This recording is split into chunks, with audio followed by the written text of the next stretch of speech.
তিন প্রকার জুলুম। আল্লাহর সাথে জুলুমের নাম হলো শিরক।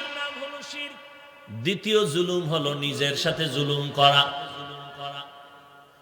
নিজের সাথে জুলুম কেমনে? এর এক ব্যাখ্যা হলো, আমার আহাল যারা, এদেরকে আমি দিনের পথে না চালানো। আমি নামাজ পড়ি, আমার আহালকে নামাজের দাওয়াত দেই না, আমার আহালের উপরে জুলুম করলাম, মূলত আমার উপরেই করলাম। এক ব্যাখ্যা। দ্বিতীয় ব্যাখ্যা হলো, আল্লাহ আমার অঙ্গ প্রত্যঙ্গ দিছেন, এগুলো আল্লাহ অনর্থক দেন নাই, প্রত্যেকটার আলাদা আলাদা ডিউটি আছে। যেমন আপনাদের আমাদের এই যে আঙ্গুল আছে, এক হাতে 5টা, এক এক আঙ্গুলে এগুলো কি কর বা গিরাও কয়, 4টা করে কর। 5 আঙ্গুলে কয়টা? এগুলোর আলাদা ডিউটি আছে। 5 বেলার নামাজ পড়ো, ডান হাতের আঙ্গুলের গিরা বা করগুলো গুনে গুনে গুনে গুনে 1 মিনিটের একটা আমল করো। 33 বার সুবহানাল্লাহ, 33 বার আলহামদুলিল্লাহ, 34 বার আল্লাহু আকবারের তাসবিহ পড়ো। 5 বেলার নামাজের পরে 5 বার। তোমার আঙ্গুলের করের হক আদায় হয়ে গেল।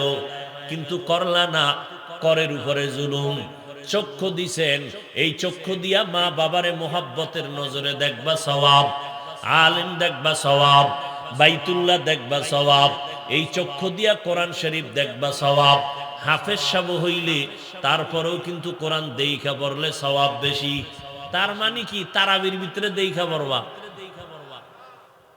আমগো বরিশালে গত রমজানে একজনে তাও কোরআন শরীফ না, মোবাইল কোরআন দইরা এরপরে দেখে দেখে পড়ে। ওই যে শুনছে মনে হয় দেইখা পড়লে সওয়াব। পাগলের পাগলামি। কোরআন দেখে বড় সওয়াব।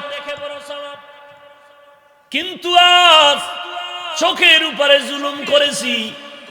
এ চোখ দিয়া কোনোদিন মায়ার নজরে না বাবাকে দেখলাম, না মাকে দেখলাম। মা বাবার সাথে ভালো নজরে দেখি না, কারণ মা বাবা আমার দুশমন, মোবাইলে বাধা দেয়। শিক্ষকের দেখলাম খারাপ নজরে, কারণ শিক্ষক আমার মোবাইলের উপরে হামলা করে। ওই সেদিন এই শোন ছাত্ররা, সেদিন মাদ্রাসায় মোবাইল আটকাইছি, ছাত্র কয় পারলে বিদায় কইরা দেন, তারপর মোবাইল চালানো লাগবেই।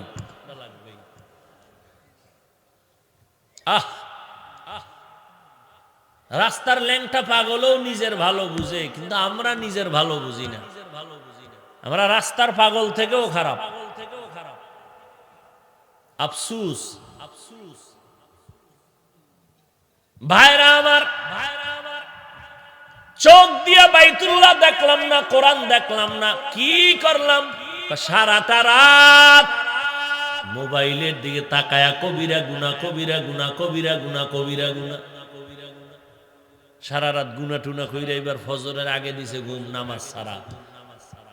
ক্লাসে গিয়া হুজুর কয়, এই ছাত্র কই?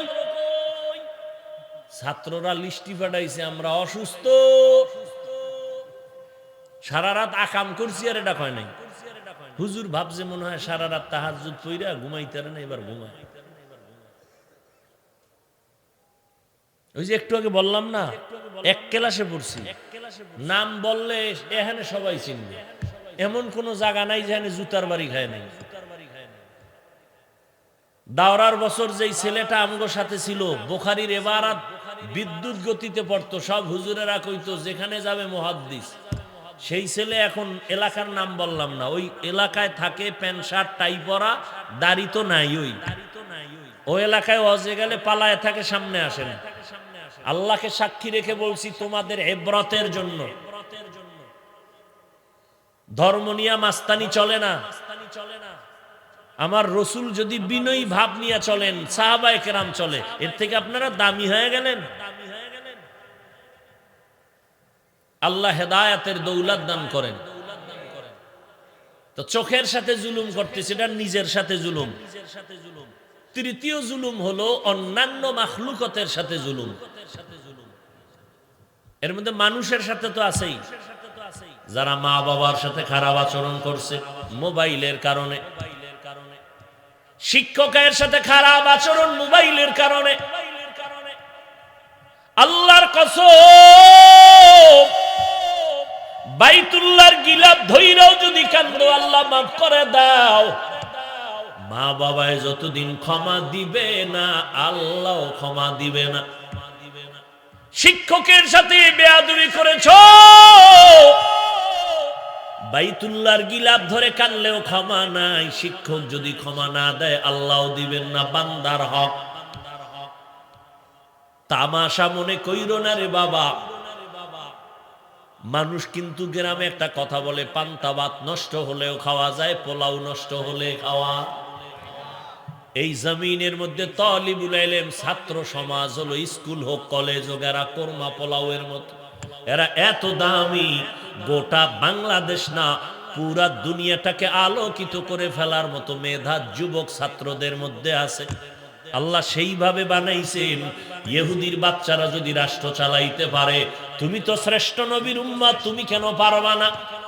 জন্মগতভাবে, সৃষ্টিগতভাবে আল্লাহ পাক পুরুষের তুলনায় নারীদের জ্ঞান কম দিছেন না বেশি? বেশি কম? তাহলে সেই নারী যদি দেশ চালায়, তোমরা পারবা না কেন? মোবাইলে আকাম করো, পারবা? করো, ইচ্ছা মতো করো। অল্প দিন লিখে রাখো, বেশি দিন না, অল্প দিন। মরার আগেই দেখবা যে বিছনায় পইরা চিৎপটাং হয়ে থাকবা। চোখ থাকবে, পাওয়ার থাকবে না। কান থাকবে, পাওয়ার থাকবে না। মাথা থাকবে, ব্রেন থাকবে না। কিডনি নষ্ট হয়ে যাবে, যাচ্ছে তোমার খবর নাই। লিখে রাখো।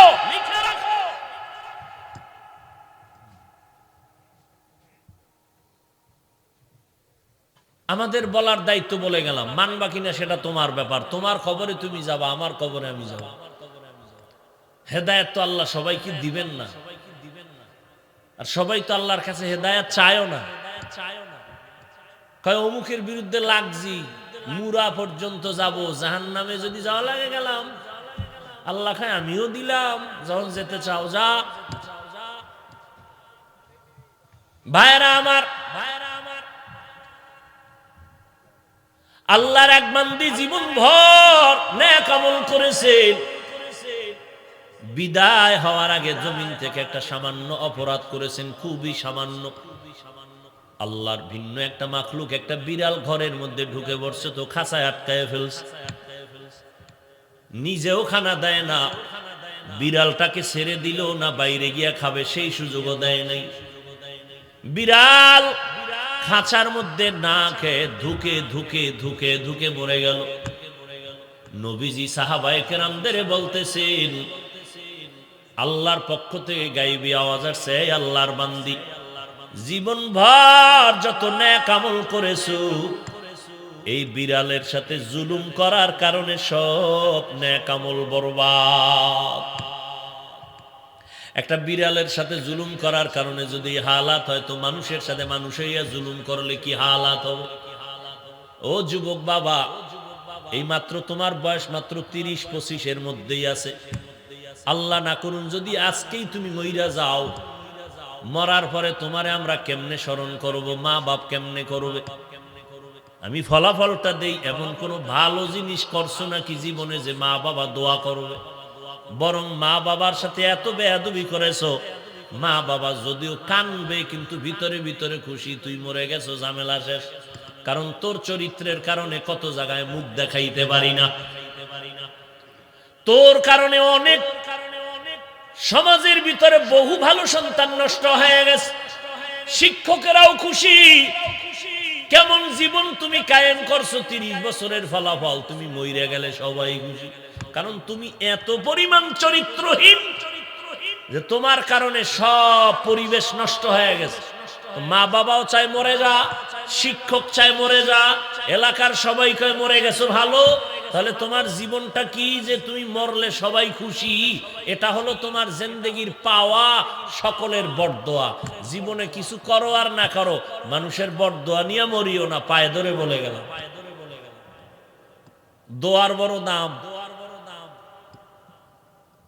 বড় দাম দোয়ার। এজন্য নিজেকে বিনয়ী হইয়া আল্লাহর কাছে নিজেকে পেশ করো।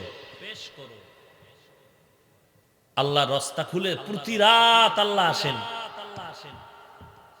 কোথায় আসেন জানেননি? প্রথম আসমানে। কোন দিন?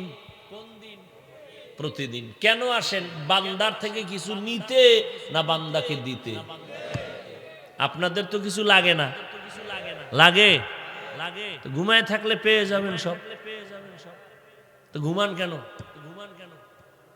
যেই টাইমে ঘুমানোর নিয়ম, সমস্ত দুনিয়ার চিকিৎসা বিজ্ঞানীরা একমত, মানুষের জীবনের চূড়ান্ত সফলতার এক পুঁজির নাম সুস্থতা। আর সুস্থ থাকার জন্য আল্লাহ পাকের দেওয়া একটা চূড়ান্ত ঔষধ আছে, মহা ঔষধ, ফ্রি, রাতের ঘুম। আর রাতের পুরা অংশ ঘুম নয়, প্রথম অংশ ঘুম শরীরের ক্ষতি, রাতের শেষ অংশের ঘুম শরীরের ক্ষতি, রাতের মধ্যাংশের ঘুম শরীরের ঔষধ। 10, 11, 12, 1, 2, 3 এই পর্যন্ত। শেষ রাতে ঘুম ক্ষতি কেন? আজান 5 বার দেয়, দেয় না প্রতিদিন? বলেন তো সব আজানের সিস্টেম কি এক, না কিছু ভিন্নতা আছে? কোন আজানটা আছে, কি ভিন্ন আছে বলেন তো? অর্থ কি? ঘুমের থেকে বিষয়টা কি? এই শব্দটা এশায় নাই কেন? এই শব্দগুলো মাগরিবে নাই কেন? ফজরে কেন? ওই সময় ঘুম তো শরীরের ক্ষতি আছেই। সব থেকে বড় কারণ ওই সময় তোমার খালেক তোমাকে দেওয়ার জন্য আসে। ওঠো, তোমার কি লাগবে? আদব বলো, আমি দিয়ে দিব। আল্লাহ দিতে আসছে, তুমি ঘুমায়া রইলা। আর যদি বলো পাই না, তো কপাল খারাপ। অতিও গভীর হয় রজনী যখন, নীরবে প্রভুর নাম জপিও তখন। প্রভুর করুণা যদি পাইবারে চাও, গভীর রাতে উঠে প্রভুর গুণগান গাও। আল্লাহ আমাদের হেদায়াত দান করেন। আরো জোরে বলেন। আমরা বক্তারা কুত্তাও এরম দৌড়ায় না, আমরা যেই পরিমাণ দৌড়াই শুধু উম্মতের পিছনে। রাত নাই, দিন নাই, খাওয়ান নাই, ঘুম নাই, 12 মাস। আপনাদের দোয়া আমাদের খুবই জরুরি দরকার। রাস্তাঘাটে চলতে গিয়ে আমাদের অনেক ওলামায়ে কেরাম রাস্তায় মরে গেছেন, আল্লাহ তাদেরকে জান্নাত দান করুন। রাস্তায় অ্যাক্সিডেন্ট হয়েছেন আমাদের ওলামায়ে কেরামদের একজন কলিজার টুকরা, উম্মতের এক রাহবার, হযরতুল আল্লাম মাওলানা আব্দুল বাসেত খান দামাত বারাকাতুহুম, নাম শুনেন নাই? কি পরিমাণ বেয়াদব হইলে ফেসবুকে লেখে যে এটা এমনে এমনে হয় নাই। কি পরিমাণ মা বাবার চূড়ান্ত বরদোয়াকামী সন্তান হলে, চরিত্রহীন হলে, বেয়াদব হলে এই কথা লিখতে পারে। এরা আসলে খেয়াল করবেন, বেয়াদবি কিন্তু হঠাৎ করে শুরু করে না। এরা প্রথম বেয়াদবি করে মা বাবার সাথে, এরপরে শুরু করে আলেমদের সাথে।